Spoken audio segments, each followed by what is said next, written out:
રાજેશ ખન્ના અને શર્મિલા ટાગોરની બંનેની એક ફિલ્મ આવી હતી 1972માં, અમર પ્રેમ. સુપરહિટ ફિલ્મ હતી.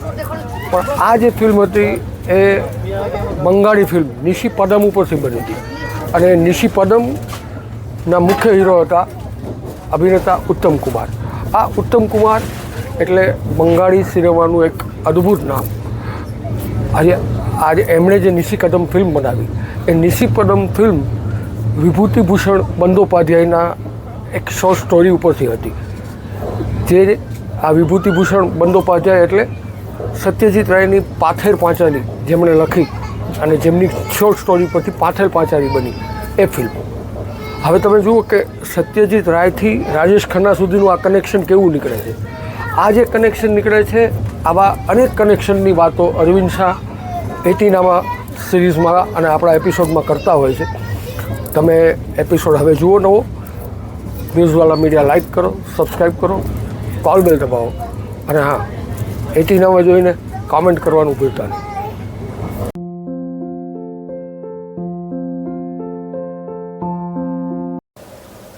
Yes.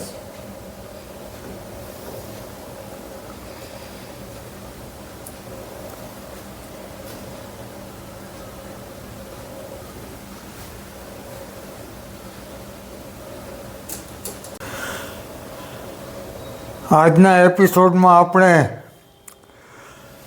કેટલાક નાના મોટા કલાકારોની શરૂઆતની સ્ટ્રગલની વાતો કરીએ છીએ.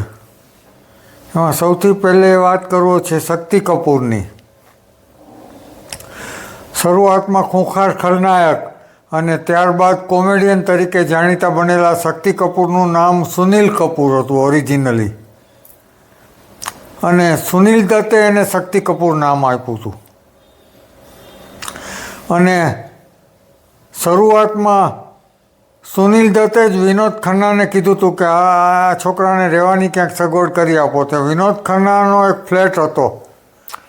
એ કિશોર કુમાર જૂહુ સ્કીમમાં કિશોર કુમાર જૂહુ તારા રોડ ઉપર કિશોર કુમારનો બંગલો છે ગૌરી કુંજ. એ ગલીમાં જ અપ્સરા એપાર્ટમેન્ટ્સ નામનું મકાન છે. એમાં શક્તિ કપૂર બીજા 3-4 છોકરાઓ સાથે, એ લોકો બધા ચાર છોકરાઓ સાથે રહેતા હતા. એમાંનો એક શક્તિ કપૂર.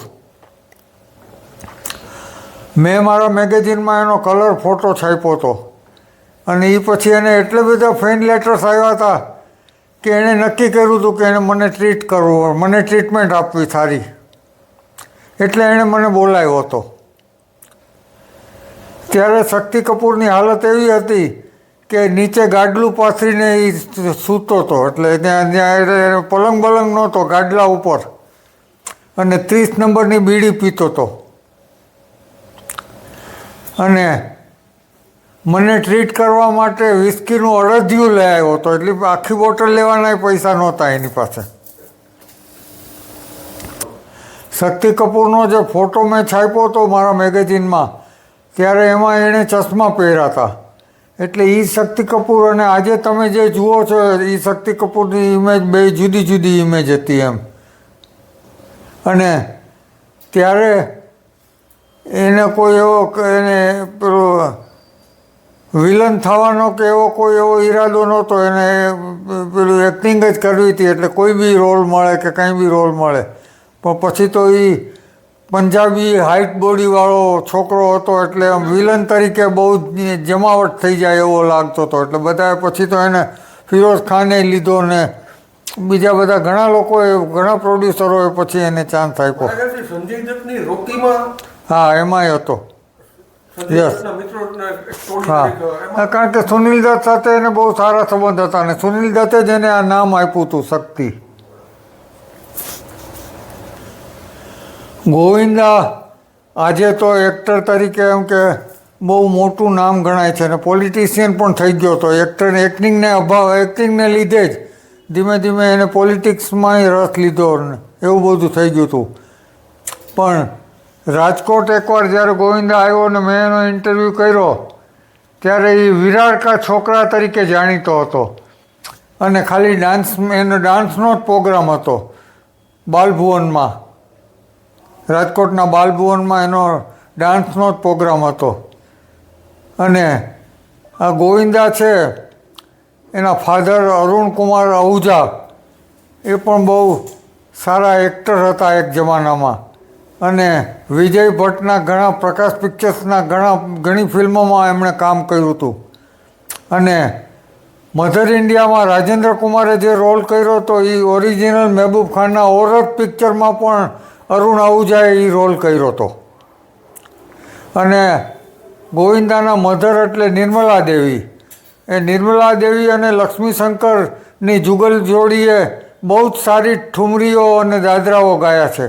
અને નિર્મલા દેવીએ તો ફિલ્મોમાં પણ ગીતો ગાયા છે. એટલે આ ગોવિંદાના ફાધર મધર બંને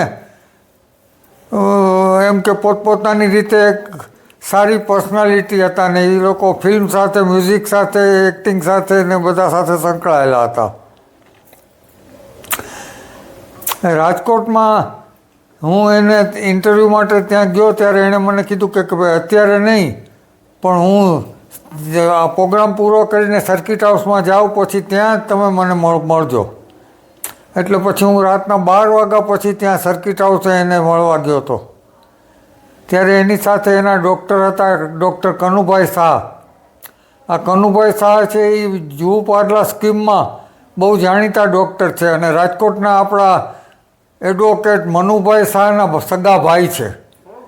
અને અમિતાભ બચ્ચનને જ્યારે એક્સિડન્ટ થયો ત્યારે બી કનુભાઈ એમાં પિક્ચરમાં હતા ને એ બી ત્યાં બેંગ્લોરે ગયા હતા. એટલે એ કનુભાઈ શાહ એની સાથે હતા ને એણે ના પાડી કે ઇન્ટરવ્યૂ કાંઈ અત્યારે નહીં આપે. પણ ગોવિંદાએ જમતા જમતા મને ઇન્ટરવ્યૂ આપ્યો હતો. હવે આમાં સૌથી રસપ્રદ વાત એ છે કે એટલા વર્ષ પહેલાં ને એટલો નાનો હતો ત્યારે પણ એને કોઈ એવી ગંભીર બીમારી તો હશે જ કે ડૉક્ટરને સાથે લઈને એને આવવું પડ્યું હતું. એ મહત્ત્વનો મુદ્દો છે. એટલે ડૉક્ટર શા માટે એની સાથે હોય? મુંબઈમાં ફિલ્મમાં કામ કરવા માટે પંજાબથી, બિહારથી અને દેશના જુદા જુદા પ્રાંતોમાંથી જ્યારે લોકો આવે છે ત્યારે એને શરૂઆતમાં એટલે પ્રારંભિક તબક્કામાં રહેવા ખાવા પીવાની બધી સગવડો બહુ જલ્દી મળતી નથી ને બહુ તકલીફો પડે છે. ત્યારે મુંબઈમાં બાંદ્રા વિસ્તારમાં એક મરીના ગેસ્ટ હાઉસ છે અને આ મરીના ગેસ્ટ હાઉસ છે એની માલકીન છે રૂખી મીરચંદાણી. એનો હસબન્ડ એ બાઈને છોડીને લંડન વયો ગયો હતો અને પછી ત્યાં પરણી ગયો હતો. એટલે પછી એણે એની મુંબઈની જે પ્રોપર્ટી હતી બાંદ્રા પાસે એ એની વાઈફને આપી દીધી હતી ને આ એની વાઈફ રૂખી મીરચંદાણીએ એ પ્રોપર્ટીને પછી એણે એક ગેસ્ટ હાઉસમાં ફેરવી નાખી હતી. એટલે એ મરીના ગેસ્ટ હાઉસ એનું નામ છે. હવે આ મરીના ગેસ્ટ હાઉસમાં રાજેન્દ્ર કુમાર 6 વર્ષ રહ્યો હતો. અને એ રૂખી મીરચંદાણીનો મેં ઇન્ટરવ્યૂ કર્યો હતો તો એણે મને આ એની નોટ બતાવી હતી. નોટમાં રાજેન્દ્ર કુમાર રોજ દૂધ લે છે એના હિસાબને એ બધું બતાવ્યું હતું મને રાજેન્દ્ર કુમારના નામથી. અને પછી રાજેન્દ્ર કુમારની સગાઈ ત્યાં જ થઈ હતી આ ગેસ્ટ હાઉસમાં રહેતા જ. અને પછી રાજેન્દ્ર કુમાર એટલો મોટો એક્ટર ને બધું થઈ ગયો. પછી સલીમ ખાન, સલીમ જાવેદવાળો અને સલમાન ખાનના ફાધર એ સલીમ ખાન ત્યાં 3 વર્ષ રહ્યો હતો આ મરીના ગેસ્ટ હાઉસમાં. અને ધર્મેન્દ્રને તો કે આ રૂખી મીરચંદાણીએ મને કીધું કે મને એટલો લગર વગર ને એટલો બેકાર લાગ્યો હતો ને કે એને તો મેં ના જ પાડી દીધી કે આને તો હું નહીં રહેવા દઉં મારે ત્યાં. હવે જે ધર્મેન્દ્ર આજે તમે પોલીસ અને જે બિગ હીરો ને તમે એટલું બધું જેને માન આપો છો એ ધર્મેન્દ્ર ત્યારે આ રૂખી મીરચંદાણીને એટલો લગર વગર ને એટલો વાહિયાત લાગ્યો હતો કે એને ના જ પાડી દીધી કે અહીંયા તને જ રહેવા જ નહીં દઉં. હા એટલે આ મરીના ગેસ્ટ હાઉસમાં મારા એક ફોટોગ્રાફર ધરમ મૂલચંદાની રહે છે અને એને કારણે થઈને હું આ બધા કોન્ટેક્ટમાં આવ્યો હતો ને રૂખી મીરચંદાની પાસે એ મને લઈ ગયો હતો ધરમ મૂલચંદાણી. અને એમાંથી પછી આ ઇન્ટરવ્યૂ આખો થયો ને એમાંથી આ રાજેન્દ્ર કુમાર, સલીમ, પછી મૃણાલ સેન કલકત્તાના બહુ મોટા અને આપણા અહીંયા ભુવન સોમ ને ખંડર ને એવા બધા પિક્ચરના ડાયરેક્ટર છે એ પણ મરીના ગેસ્ટ હાઉસમાં રહી ચૂક્યા છે. અને જેણે જીસ દેશ મેં ગંગા બહેતી એ લખ્યું હતું એ અર્જુનદેવ રસ્ક એ પણ આ ગેસ્ટ હાઉસમાં રહી ચૂક્યા છે. એટલે અમે કેટલાય તમે આવા તો નામ ગણાવી શકું તમને. એટલે આ મરીના ગેસ્ટ હાઉસની આખી કથા એવી છે બધી. એટલે એમ કે અને અત્યારના જમાનામાં બી એક રજત રક્ષિત કરીને એક ડાયરેક્ટર છે એ પણ ત્યાં રહેતા હતા. હું હમણાં વચ્ચે ગયો ત્યારે એણે અમોલ પાલેકરને લઈને કોઈ પિક્ચર બનાવ્યું હતું. ડાયરેક્ટર છે. એટલે એમ કે ઘણા બધા લોકો એમ કે મરીના ગેસ્ટ હાઉસ સાથે સંકળાયેલા છે. અને મરીના ગેસ્ટ હાઉસની સ્ટોરી મેં કર્યા પછી બીજા ઇંગ્લિશ ફિલ્મ મેગેઝિનોએ મરીના ગેસ્ટ હાઉસની સ્ટોરીઓ કરી હતી. સામાન્ય રીતે ઇંગ્લિશમાંથી ગુજરાતીમાં થતું હોય પણ ગુજરાતીમાંથી કોઈ ઇંગ્લિશમાં કરે એવું કદાચ આ પહેલી વાર બન્યું હતું. અને મારે કોઈ એની ક્રેડિટ નથી લેવી. જે ક્રેડિટ છે એ ધરમ મૂલચંદાનીને જાય છે કે જેને લીધે હું આ મરીના ગેસ્ટ હાઉસમાં ગયો હતો. હતું કેવું ગેસ્ટ હાઉસ?